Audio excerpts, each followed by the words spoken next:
Stormbound, the Pendant of Aeloria. The village of Brighthollow lay nestled in a valley between tall cliffs and the endless sea. Its people were farmers, fishers, and shepherds who lived simple, quiet lives. But one thing haunted them: storms. The valley was cursed with violent tempests. Rain battered the fields, lightning scorched the earth, and winds tore roofs from homes.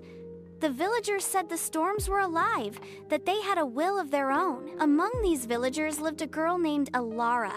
She was small, quiet, and curious, with hair as dark as thunderclouds and eyes like stormy seas. From her earliest days, she had felt different. When lightning cracked across the sky, she felt her heart leap.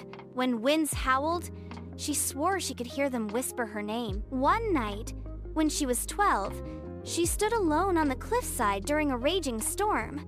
Lightning flashed, illuminating something glimmering in the rocks. Drawn to it, she dug through the mud until her fingers closed around a pendant. It was shaped like a spiral storm, forged of silver and glass, with a glowing shard of crystal at its center. The moment she touched it, the wind stilled, the rain slowed, and the storm bowed to silence. Elara's heart pounded. She had found the Pendant of Aeloria. At first, Elara kept the pendant hidden. She feared what the villagers might say. They already called her strange and accused her of calling storms when she was near, but in secret, she experimented. When she held the pendant and whispered, the clouds shifted. When she clenched it, lightning leapt across the sky. When she sang, the rain obeyed her melody, softening into a gentle drizzle or vanishing into mist. Yet the power frightened her. Sometimes the pendant pulsed too strongly, as though it had a will of its own. Once, she nearly summoned a tornado. She swore never to lose control again. But word spread anyway. Fishermen noticed that storms always parted when Elara walked by the docks. Shepherds saw rainbows after she passed their fields. Some villagers feared her, others worshipped her, but all whispered about her. And in the distance, across the sea, something else listened. One morning, a ship arrived at Brighthollow's tiny port. It carried a tall, cloaked stranger whose eyes gleamed like obsidian. He called himself Lord Kalen. The villagers welcomed him cautiously, but Kalen's gaze fell quickly on Elara. "You carry something that does not belong to you," he said softly when he cornered her by the cliffs. Elara stiffened. "The pendant. It was lost.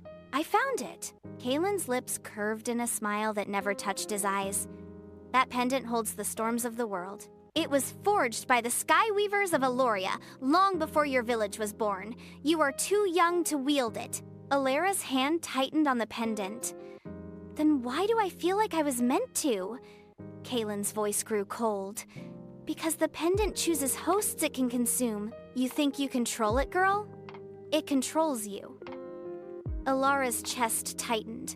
For the first time, doubt gnawed at her. That night, the pendant burned hot against Elara's chest. Dark clouds gathered over Brighthollow, heavier than any storm before. Winds screamed, waves rose like mountains. Kalen's voice echoed through the gale, carried on the wind.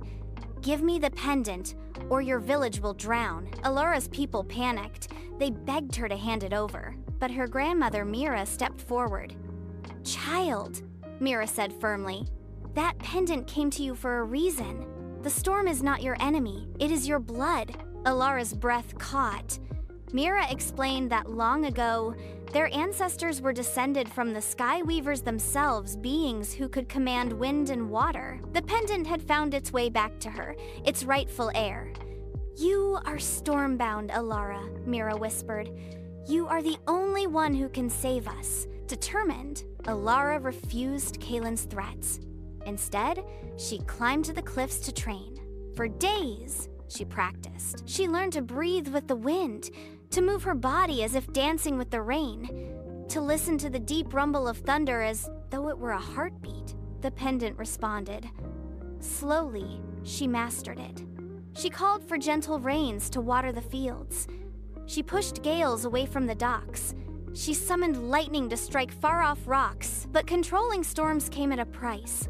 Each time she wielded power, it drained her strength, left her dizzy, sometimes fainting. Worse, she felt the pendant's hunger growing it, whispered for more, always more.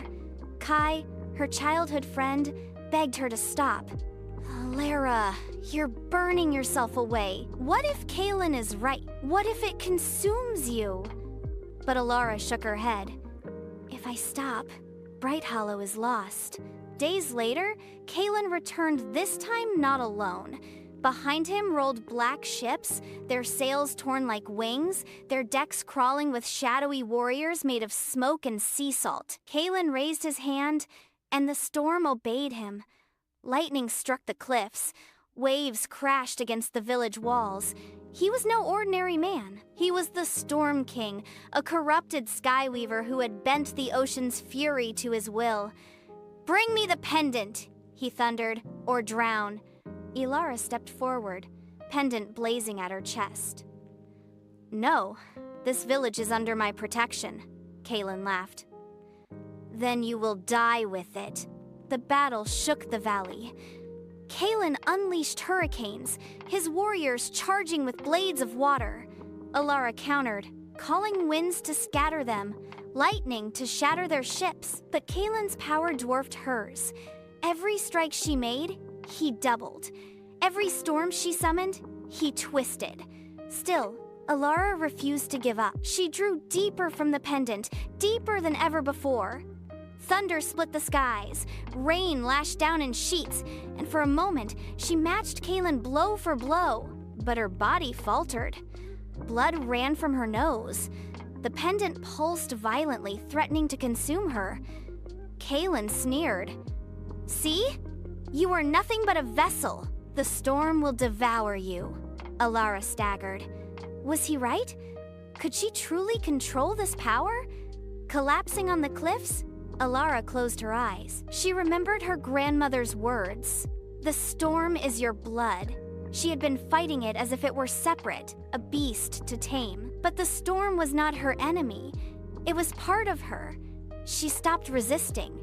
She let the storm in. Suddenly, silence. Elara opened her eyes to find herself standing in a vast expanse of silver clouds, the heart of the storm. Here, the winds whispered not in anger but in harmony. Lightning crackled softly, warm and alive. A voice echoed, "You are not our prisoner. You are our kin." Elara's chest swelled. For the first time, she wasn't wielding the storm, it was moving with her. She wasn't controlling it, she was becoming it. When she opened her eyes, the sky itself seemed to blaze through her. The pendant shone white hot, but it no longer felt heavy. It felt like home. Kaylin snarled. "What trick is this?" Elara rose into the air, wind spiraling around her. "Not a trick, a choice!" She unleashed a storm unlike any Brighthollow had seen. Waves froze midair at her command. Lightning struck in precise arcs. Winds obeyed her whispers. Kaylin's army of shadows dissolved under the storm's purity. The Storm King roared, summoning all his might. But Elara lifted her hands, and the sea itself rose, swallowing his ships. With one final cry, she called down a bolt of pure white lightning. Kaylin screamed as it struck, his body shattering into smoke and salt. The storm broke, the sea calmed. The battle was over.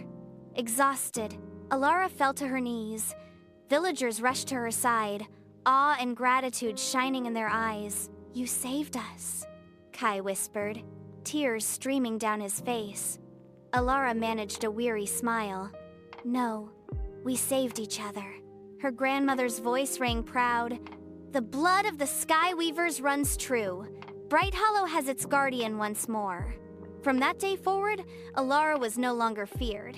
She was honored as the Stormbound guardian. She used her gift not to destroy, but to nurture summoning rains for crops, calming seas for fishermen, shielding the village from harm. The pendant still pulsed, its power immense, but Elara had learned its secret. Storms could not be controlled, only guided. And as long as her heart remained steady, so too would the skies. Epilogue years later, travelers would speak of Brighthollow, the village where no storm dared linger. They would whisper of a girl with storm cloud eyes who could call lightning with a gesture and calm seas with a song. Some feared her, some revered her, but all agreed. Elara had not just inherited a pendant, she had inherited a legacy. For she was stormbound, and the world would never forget her.